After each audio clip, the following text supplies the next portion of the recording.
आज प्रवाह फाउंडेशनचं उद्घाटन तुमच्या हस्ते झालेलं आहे आणि तुम्ही बोलताना म्हणालेले की अनेक राजकारणी बोलतात पण करून दाखवत नाही. जामसुद्दे साहेबांनी एक एनजीओ सुरू केली.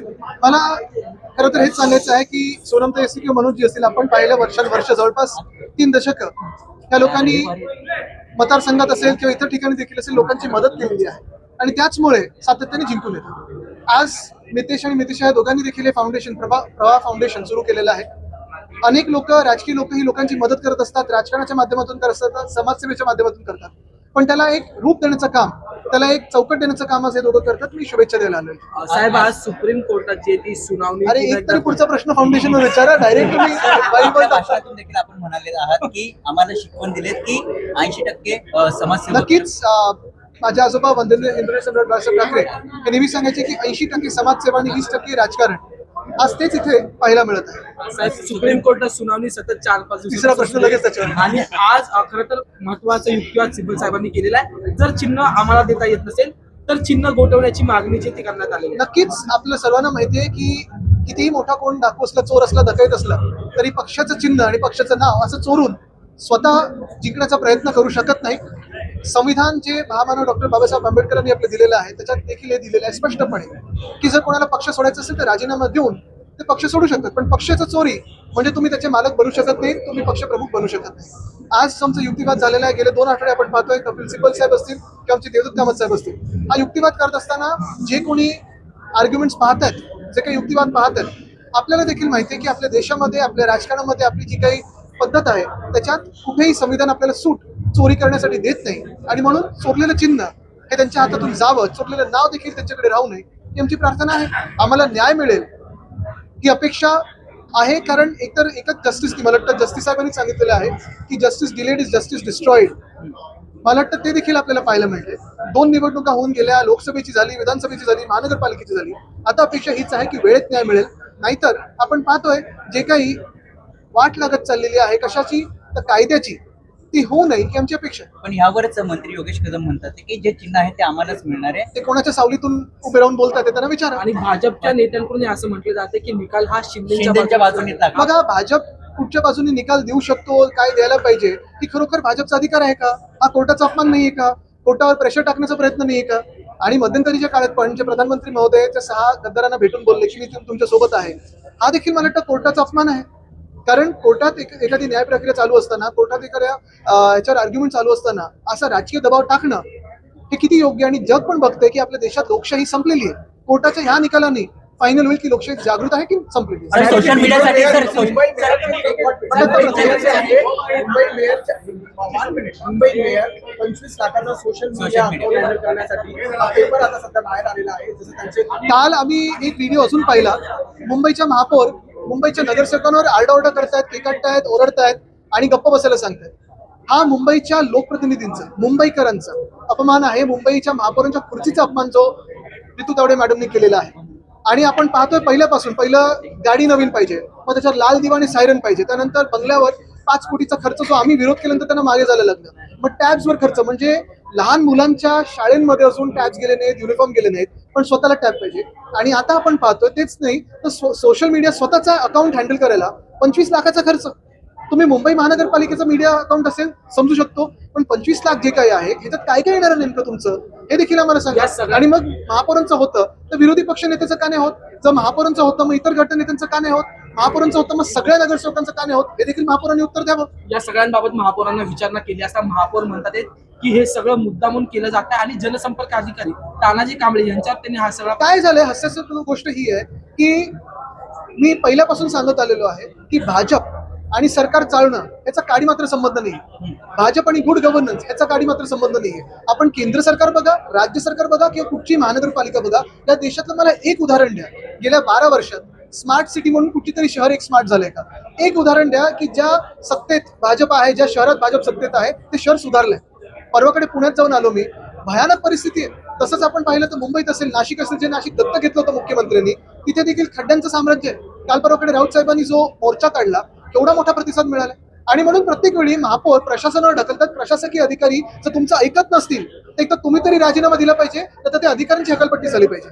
सर ह्यावरच आपण सर पुण्यामध्ये 10 वर्ष मुलीवर पुन्हा एकदा अत्याचार करण्यात आला आणि ती हत्या करण्यात आली आहे. गृहमंत्री राज्याचे कोण आहेत, कुठे आहेत, सातत्याने दिल्लीत का बसतात?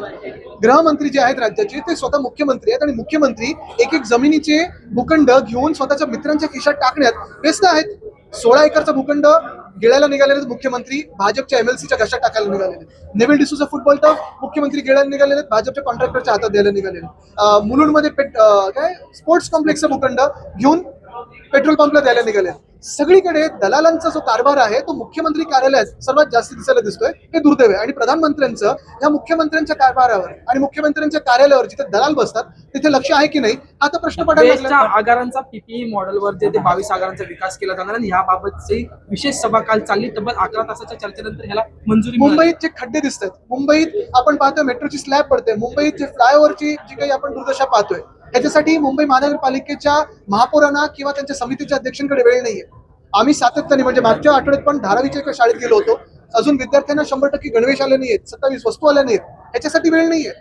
पण स्वतःच्या लोकांना, स्वतःच्या मित्रांना, स्वतःच्या बिल्डर कॉन्ट्रॅक्टर मित्रांना भूखंड देण्यासाठी भाजप खास अधिकची वेळ मागून या सगळ्या बैठका करून घेते. सर आपण जर बघितलं तुम्ही खड्ड्यांचा मुद्दा उपस्थित केला, आपण देखील पाहणी केली. आता उपमुख्यमंत्री एकनाथ शिंदे म्हणतात की गणेश उत्सवाच्या आधी हे सगळे खड्डे भरावे, मात्र मागच्या वर्षी देखील तीच घोषणा करण्यात थापा मारणाऱ्या लोकांना खोटाड्याला आम्ही उत्तर देत नाही. सर, वेगळा प्रश्न होता. आज सर पुन्हा 29 तारखेला मुंबईत काय केलं?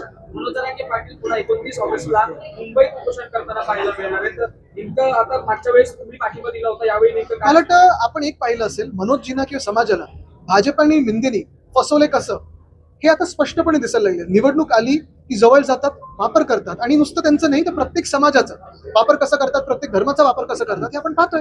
भाजपने तर अयोध्येमध्ये चंदा चोरी केली आहे. CJP जो मामला है निशान को लेकर क्या कहना चाहेंगे? आखिरी चरण पर है और किस तरह देख रहे हैं? आखिरी चरण पर है ऐसी हम उम्मीद करते हैं, क्योंकि न्याय व्यवस्था जिस देश में होती है वहीं पे उद्योग आते हैं, वहीं पे जॉब क्रिएशन होता है. किसी को भी किसी राज्य में जाना हो या किसी देश में जाना हो, इन्वेस्टमेंट लानी हो या कुछ अच्छा करना हो, तो ये देखते हैं कि प्रेडिक्टेबिलिटी ऑफ लॉ क्या होती है. हमारे देश में पिछले 4 सालों से सबसे अहम कॉन्स्टिट्यूशनल मुद्दे पे यही चर्चा चल रही है. हम यही मानते हैं कि अभी न्याय मिलेगा, जल्द से जल्द मिलेगा. मिंदी के इस तरफ से जो भी है आप देख रहे हो, टाइम पास करने की भी कोशिश हो सकती है, लेकिन यही अपेक्षा है कि जो न्याय देवता है वो सीमित समय में हमें न्याय देंगे. किसी भी व्यक्ति को पार्टी का निशाना हो या नाम चुराने का अधिकार हमारा संविधान देता नहीं है. और यही बात अगर आप आज के आर्ग्यूमेंट्स हो, पिछले 2 हफ्तों के आर्ग्यूमेंट्स हो सुने, कल के भी आर्ग्यूमेंट सुनेंगे तो आप भी मान्य करेंगे कि कोई भी चोर अगर आपकी कमीज चुरा के लेके जाए, आपका कुछ भी चुरा के लेके जाए, तो वो उसके अधिकार का नहीं बनता है, वो आप ही के अधिकार का रहता है. चंदा चोरी पे भी यही बात है. जो डोनेशन है वो भगवान श्री राम के है, वो भाजपा के हाथों नहीं लगनी चाहिए. 28 अगस्त से धर्म स्वतंत्र कानून लागू करने की बात नहीं जा रही है, किस तरह से आप पूरा सुनाए? मुझे लगता है यही जैसे वो क्या कन्वर्जन, रिलीजियस कन्वर्जन, मुझे लगता है उसी के साथ पार्टी कन्वर्जन का भी निकाल आना चाहिए. लाल किल्ल्यावर इथे येतो एक second. पहिले आंदोलन केलं आणि एवढा मोठा तो मुवमेंट झाला, पण लाल किल्ल्यावर प्राईम मिनिस्टर नरेंद्र मोदी बोलले की दिमागी नक्सली हे नाव देण्यात आलं. मला वाटतं काय आहे की भाजप आणि हुशारीचा किंवा भाजप आणि दिमागचा काडी मात्र संबंध नाहीये. उलट त्यांना अलर्जी आहे. तुम्ही वैचारिक वृत्या कुठे चांगलं काम करत असाल तर त्यांना अलर्जी दिसते.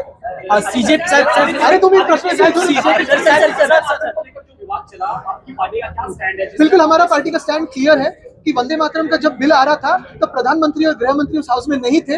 यही वंदे मातरम का सबसे बड़ा इंसल्ट है. सीजेपीकडून वेगवेगळी अभियानं राबवली जातात. विशेष म्हणजे विद्यार्थ्यांसाठी ते पुढे येत हो, आहे. आणि युवा सेना याबाबत असं अजून काय- एक चांगलं त्यांनी आज घोषणा केलेली आहे की PM केअरचा फंड हा शाळा ठीक करण्यासाठी वापरला पाहिजे. युवा सेनेत साहेब, युवा सेनेत तारीफ कर रहे हैं, किस तरह से आप देख रहे हैं कि इसके पहले काफी ज्यादा आपने मुझे लगता है कल एक भाजपा के मंत्री के बेटे ने ये भी कहा है कि अहिल्यानगर में एक रास्ते का डिले डोनाल्ड ट्रंप की वजह से, तो इसका भी जवाब वही दे. राजनीति जो है जनगण मन है वो उसको अभी वंदे मातरम का बिल पास करना इसके ऊपर मुझे लगता है वंदे मातरम की बिल के समय में फिर एक बार दोहराता हूँ कि वंदे मातरम की बिल के समय प्रधानमंत्री और गृह मंत्री कहाँ थे, क्यों सदन में नहीं आए?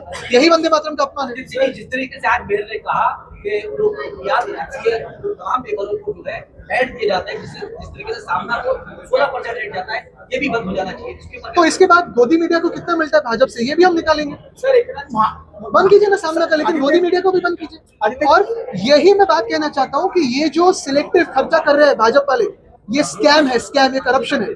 और कभी ना कभी न्यूरेमबर्ग ट्रायल जब होंगे महाराष्ट्र में और देश में, तानाशाह तो चला जाएगा, लेकिन आप देखोगे काय होतं। राज्याचे कंत्राटदार हे आंदोलनाला बसलेले आहेत आणि अशामध्ये एकनाथ शिंदेंनी घोषणा केली आहे की राज्यातला गणेश उत्सव हा खड्डेमुक्त गणेश उत्सव आम्ही साजरा करणार. काय की एकनाथ शिंदे हे किती खोटं बोलतात हे आपल्याला कळतं। 4 वर्षापूर्वी हाऊस मध्ये सांगितलं होतं की 2 वर्षात आम्ही खड्डेमुक्त मुंबई करू।